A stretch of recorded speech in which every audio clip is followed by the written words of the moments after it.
ये रामचरितमानस में भी बड़ा सुंदर प्रसंग आया। लक्ष्मण जी ने प्रभु श्री राम से पूछा, प्रभु आप तो ईश्वर हो, जगदीश्वर हो, क्या आपको नहीं पता था कोई आपकी पत्नी को चुराने वाला, आपने उसे वन में अकेला क्यों छोड़ा?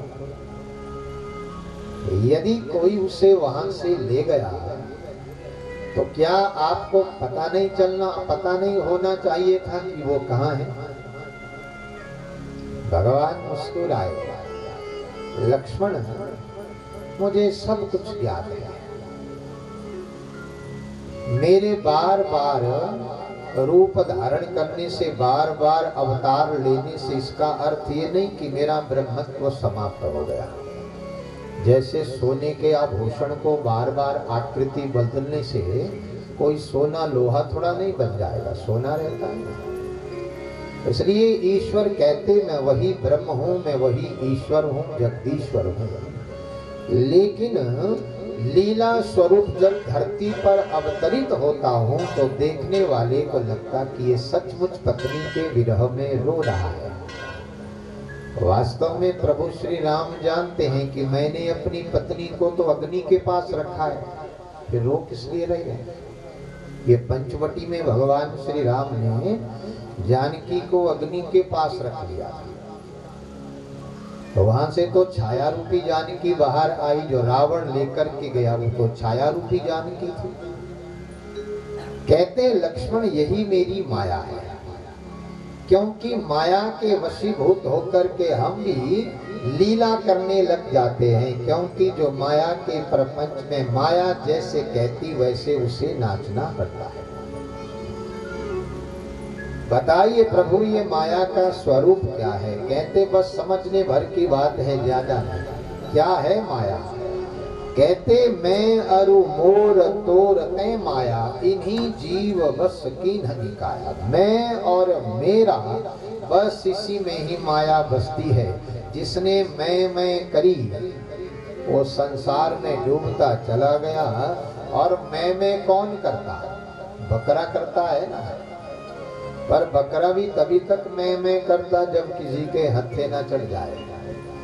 जब किसी के हत्थे चढ़ गया ना, फिर उसकी चमड़ी को जब तंबूरे पर लगाया जाता, फिर वही बकरा मैं नहीं तू करता है। तंबूरा बोलता है ना, तू ही तू, तू ही तू, तू ही तू। तू ही तू कब बोला? जब शीशा कट गया। तो इसलिए मैं अरु मोर तोर ते माया, मैं और मेरा बस इसी में माया बसती है। लक्ष्मण कहते माया को स्पष्ट किया। इधर अर्जुन का शरीर शांत हुआ, भीम शरीर छोड़ने लगा। हे धर्मराज मेरा शरीर क्यों छूट रहा है? कहते बुरा मत मानना भीम, तुम में भी एक विकार था। क्या विकार?